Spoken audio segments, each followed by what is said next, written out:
is hit well. A Clemente home run, and the Pirates lead 1-0. That's his 12th hit. 31 de diciembre de 1972. Mientras todo el mundo se preparaba para despedir el año, el cielo apagó una estrella y la humanidad ganó un ángel llamado Roberto Clemente. Una fecha para Puerto Rico que jamás pudo olvidar y una fecha que marcaría el destino más trágico que pasó aquí en nuestra isla, con un ser demasiado querido y único.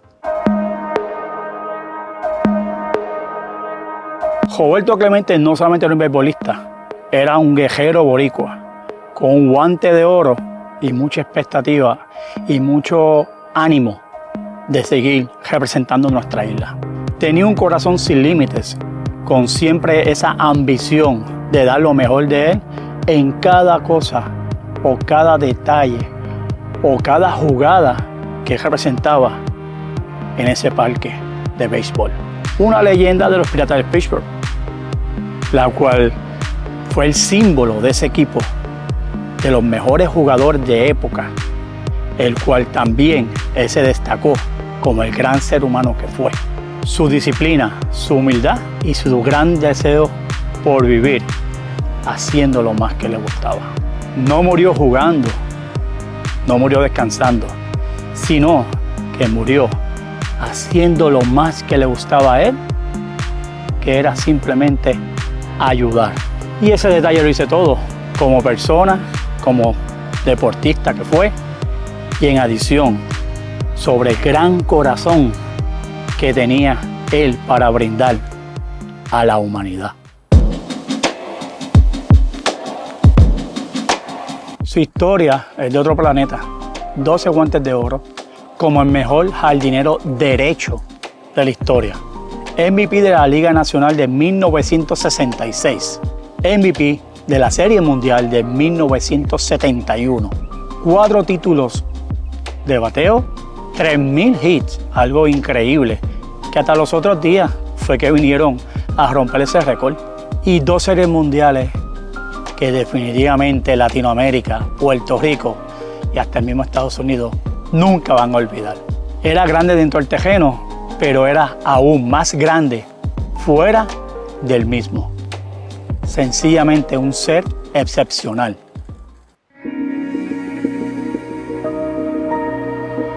Clemente siempre le habló al racismo, defendió a los jugadores latinoamericanos, también a los afroamericanos, y mostró que para el deporte sencillamente no hay un límite, no hay un credo, no hay una apariencia. Tampoco olvidó lo suyo, ya que como ustedes saben, nosotros, acá los boricuas, teníamos nuestras limitaciones en el deporte anglosajón.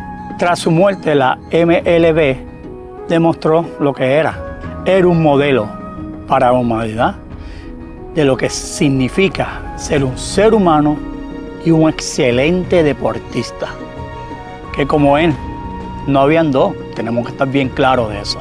Y por eso el galardón más noble que tiene el béisbol lleva su nombre, Roberto Clemente, el 21 de los Piratas de Pittsburgh. En el 1973, sin discusión alguna, entró al Salón de la Fama, sin tener que esperar 5 años, sin objeciones, y sencillamente era inevitable por ser el mejor. Todo comenzó con una tragedia fuera del terreno, o mejor dicho, de los parques de béisbol.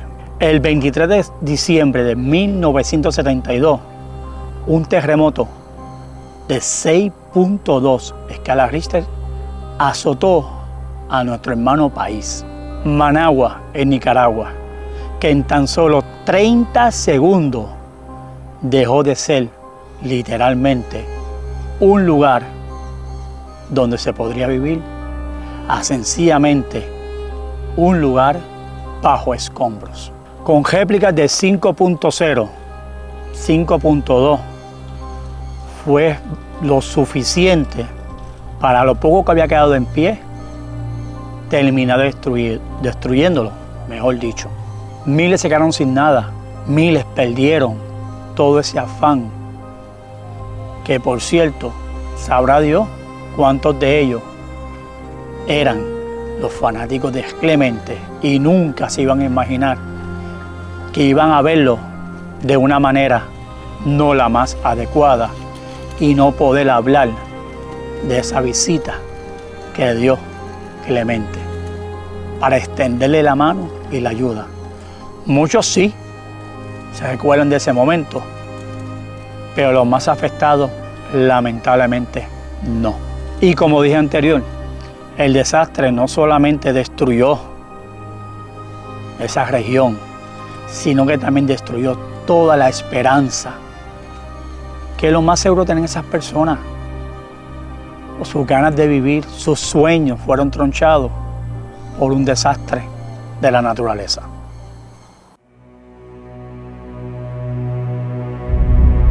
Las cifras fueron impresionantes: 19.000 muertos, más de 20.000 heridos y un número que nunca se puede contabilizar de personas desaparecidas. El hedor de la muerte fue increíble. Por todo ese lugar lo que se respiraba era desolación, se respiraba un ambiente pesado y un ambiente donde se troncharon muchas vidas. La magnitud no fue lo peor. Lo peor fueron las construcciones, que para esos años se construía sin llevar ningún tipo de medida de seguridad o códigos de construcción como hoy en día. Y tenemos que estar bien claros que estamos hablando que es Nicaragua, ¿sabes? Cerca de la línea de Ecuador, donde más terremotos ocurren. Y al no tener esta presencia de una buena construcción, lamentablemente el desastre fue mucho más marcado, en especial en la área donde vivían los campesinos. Pero también tenemos que ver la irresponsabilidad del gobierno y de muchos entes, o sea, sea la policía, sea rescatistas, que no fueron los más adecuados para poder socorrer por lo menos las personas o tratar de salvar las más vidas que se pudieran encontrado en los escombros. Fue literal el acontecimiento o el desastre más grande telúrico que ha pasado en Nicaragua. Cuando Roberto Clemente vio la tragedia, no lo pensó dos veces. Él era así, siempre dispuesto y humilde y dispuesto a dar su mano, extender su mano a la gente humilde y a la gente que sufría y sobre todo a los que necesitaban la verdadera ayuda. Y decidió él mismo organizar la ayuda, sabe, hacer este gesto humanitario, pero quería hacerlo él mismo, porque como ya él sabía y le ha pasado anteriormente, le había pasado, mejor dicho, anteriormente, que se desaparecían las donaciones, así que entabló este tipo de logística para poder entonces recopilar ayuda para Nicaragua. Fue el 31 de diciembre de 1972, a las 9:21, un avión Douglas DC-7F con matrícula N500NE esperaba en el aeropuerto de Isla Verde para emprender ese viaje hacia donde fue el desastre, allá en Nicaragua, para llevar esos suplementos tanto esperados por los damnificados. Clemente reunió diferentes tipos de suministros, incluyendo alimentos y medicinas, para llevarle a las víctimas de esa tragedia. Pero cargó tanto y tanto el avión que no se imaginaba de que eventualmente ese pequeño error de sobrecarga iba a tener un final no muy agradable. Eso no fue muy sabio, ya que el avión de por sí venía con una trayectoria y un mal récord de mantenimiento, con fallas en los motores y otras cositas más que le pasaba al avión, el cual sobrecargarlo iba a empeorar más la situación del mismo. Sobrepeso, mal mantenimiento y el tiempo también era un factor y una mezcla que no era definitivamente buena para ellos. El avión despegó pero no voló mucho, pegaron los fallos en el motor, estaban perdiendo altura y decidieron entonces regresar hacia el aeropuerto de Isla Verde, que fue de donde despegó inicialmente el avión. Pero nunca lo lograron. Lamentablemente el avión cayó en las costas de Piñones, ¿sí? Muy cerquita del aeropuerto, y todo lo que iba adentro, suministros, alimentos y lo más valioso, que era la vida humana, sencillamente se perdió.